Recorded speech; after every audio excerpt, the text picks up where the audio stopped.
Sir ने बताई अभी स्टैचू ऑफ लिबर्टी। रियलिटी यही है कि आधुनिक युग का एक कंसेप्ट है। इस युग में फ्रीडम होनी चाहिए। अच्छा, एक बात और विचार करने की है कि स्टैचू ऑफ लिबर्टी बोलते हैं, स्टैचू ऑफ फ्रीडम नहीं बोलते हैं।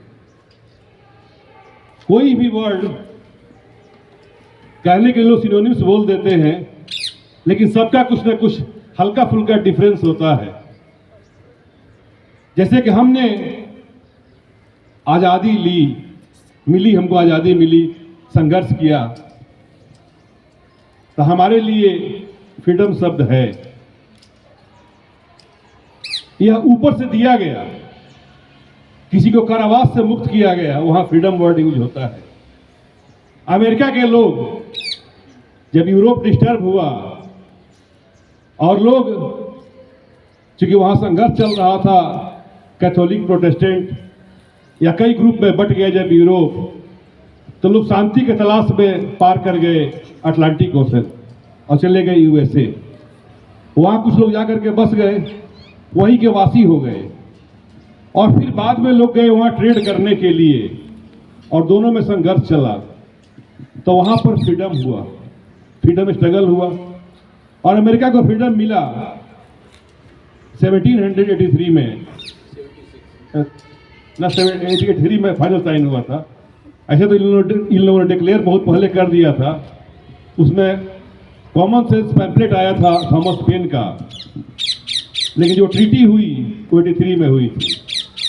वैसे ही जो फ्रेंच रिवॉल्यूशन हुआ, तो फ्रेंच रिवॉल्यूशन में चूंकि लंबे समय से वहां टैक्स लगाने की बात जब आई, तो हुआ कि स्टेट जनरल का अधिवेशन बुलाया जाए। लोग राजा के आदेश को नहीं मानते हुए, जहां लोगों को जमा होना था, लोग वहां देखे तो वहां पर लॉक कर दिया गया है। बाद में बाहर में लोग आए और टेनिस कोर्ट में लोग जमा हुए। और जब अपने आप के लेवल पर बात होती है तो वहां लिबर्टी वर्ड होता है, जहां नियंत्रण अपना ही होता है, करना अपने ही है, या ऊपर से प्रोवाइड होने की बात नहीं है, लेकिन हमको ये लिबर्टी है कि हम ये काम करेंगे। तो वही स्टैचू ऑफ लिबर्टी प्रोवाइड किया गया, दिया गया, एक मित्रता के प्रतीक के रूप में और एक मानक के रूप में। इंडिया में भी जो कंसेप्ट है हमारे फंडामेंटल राइट में है कि फंडामेंटल राइट में आपको 12 से लेकर के 35 के बीच सारे डिस्क्रिप्शन हैं। पहले 7 फंडामेंटल राइट्स थे, उसमें से प्रॉपर्टी राइट को हटा करके लीगल राइट कर दिया गया, वो फंडामेंटल राइट नहीं रहा। लेकिन इसमें आर्टिकल 14 से लेकर के 18 तक ये राइट टू इक्वलिटी है, समानता का अधिकार है। और 19, 20, 21, 22, 19 से लेकर 22 तक ये फ्रीडम राइट है। एक समानता है, दूसरा स्वतंत्रता है। दोनों ही बड़ा कंट्रोवर्शियल है कि अगर समानता की बात की जाएगी तो वहां पर टैलेंट क्रश होता है। कि कहा जाए कि हम सबको समान मानेंगे, तो स्वाभाविक है कि जो अधिक टैलेंटेड होगा उनको फ्रस्ट्रेशन होगा। तो जब भी सोसाइटी के लेवल पर बात होती है तो वहां बात होती है इक्वलिटी की। सोसाइटी पर जब भी बात होती है कि समाज में समानता होनी चाहिए, लेकिन जब पूर्ण रूप से समान किया जाता है तो एक परेशानी होती है कि जो लोग टैलेंटेड होते हैं, जिनमें क्षमता होती है, वो लोग फ्रस्ट्रेट करते हैं कि यहाँ तो प्रतिभा का हनन है। और कम्युनिज्म में इक्वलिटी की ही बात आती है। जहां भी कम्युनिस्ट रूल था या आज भी क्यूबा वगैरह में है, तो जहां भी कम्युनिज्म की बात आती है वहां सोसाइटी में पूर्ण इक्वलिटी की बात होती है, अगर ट्रू सेंस में कहा जाए तो।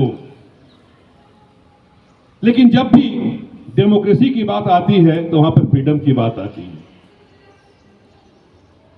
और जब फ्री छोड़ दीजिएगा तो कुछ लोग जो इंटेलिजेंट होंगे इतने आगे बढ़ जाएंगे कि दूसरे को जीना मुश्किल कर देंगे, दूसरे की स्वतंत्रता बाधित हो जाती है। जैसे समुद्र में बड़ी मछली छोटी मछली खा जाती है, ठीक वैसा ही होता है। तब यह है कि दोनों में सामंजस्य बैठाया जाए कि एक हद तक समानता भी रहे और स्वतंत्रता भी रहे। जब बोल्शेविक रिवॉल्यूशन हुआ तो लोग मार्क्स को पूर्ण रूप से मानने लगे लेनिन के द्वारा। वहां प्रोडक्शन काफी कम हो गया क्योंकि लोगों को लगा कि फिर सब तो बराबर ही हैं। फिर कुछ सीमित संपत्ति का मान्यता देना पड़ा।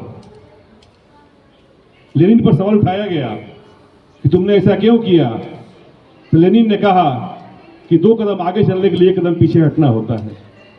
इस रूप में जस्टिफाई किया कि 2 कदम आगे चलने के लिए 1 कदम पीछे हटना होता है। इंडिया में भी जब हमारे यहां हुआ कि दोनों में तालमेल कैसा बैठाया जाए, तो इन चीजों की चर्चा मिलती है आपके डायरेक्टिव प्रिंसिपल में, जो आर्टिकल 36 से लेकर के 51 के बीच में है। आर्टिकल 36 से लेकर के 51 के बीच में है।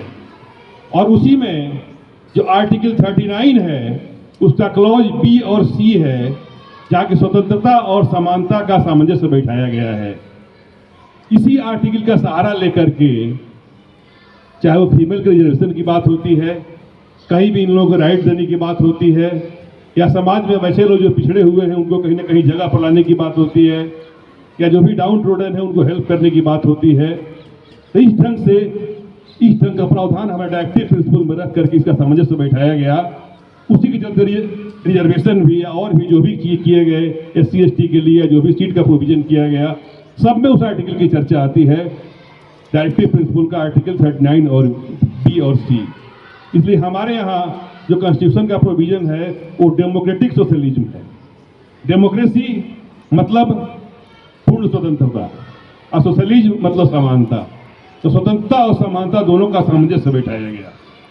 आज इन्हीं शब्दों के साथ thank you, have a nice day.